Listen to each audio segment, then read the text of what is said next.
Sourav Ganguly BCCI പ്രസിഡന്റാകാൻ സാധ്യത. Anurag ഠാക്കൂറിനെ supreme കോടതി പുറത്താക്കിയ സാഹചര്യത്തിലാണ് ഗാംഗുലിക്ക് സാധ്യത തെളിയുന്നത്. ലോധ കമ്മിറ്റി നിർദ്ദേശിച്ച യോഗ്യതകൾ ഗാംഗുലിക്കുണ്ടെന്ന നിലപാടിലാണ് അമിക്കസ് ക്യൂറി. TC മാത്യു ഇടക്കാല പ്രസിഡന്റാകാനും സാധ്യതയുണ്ട്. ലോധ കമ്മിറ്റി ശുപാർശ പ്രകാരം സുപ്രീം കോടതി ഇടപെട്ട BCCI അധ്യക്ഷനായിരുന്ന അനുരാഗ് ഠാക്കൂറിനെ പുറത്താക്കിയ സാഹചര്യത്തിൽ BCCIയുടെ തലപ്പത്തേക്ക് മുൻ ഇന്ത്യൻ ക്യാപ്റ്റൻ സൗരവ് ഗാംഗുലിയെ അമിക്കസ് ക്യൂറി നിർദ്ദേശിച്ചേക്കും. ഗാംഗുലിയെ പിന്തുണച്ച് ഇതിനോടകം തന്നെ ക്രിക്കറ്റ് മേഖലയിൽ നിന്ന് സുനിൽ ഗവാസ്കർ ഉൾപ്പെടെ നിരവധി പേരാണ് മുന്നോട്ട് വന്നിരിക്കുന്നത്. നിലവിൽ ബംഗാൾ ക്രിക്കറ്റ് അസോസിയേഷന്റെ പ്രസിഡന്റാണ് ഗാംഗുലി. ജഗ്മോഹൻ ഡാൽമിയുടെ പകരക്കാരനായാണ് ബംഗാൾ ക്രിക്കറ്റ് അസോസിയേഷന്റെ തലപ്പത്തേക്ക് ഗാംഗുലി എത്തിയത്.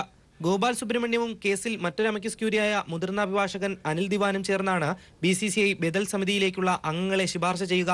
എന്നാൽ ബദൽ സമിതിയിലേക്കുള്ള അംഗങ്ങളെ ശുപാർശ ചെയ്യാൻ BCCIക്കും അവസരമുണ്ട്.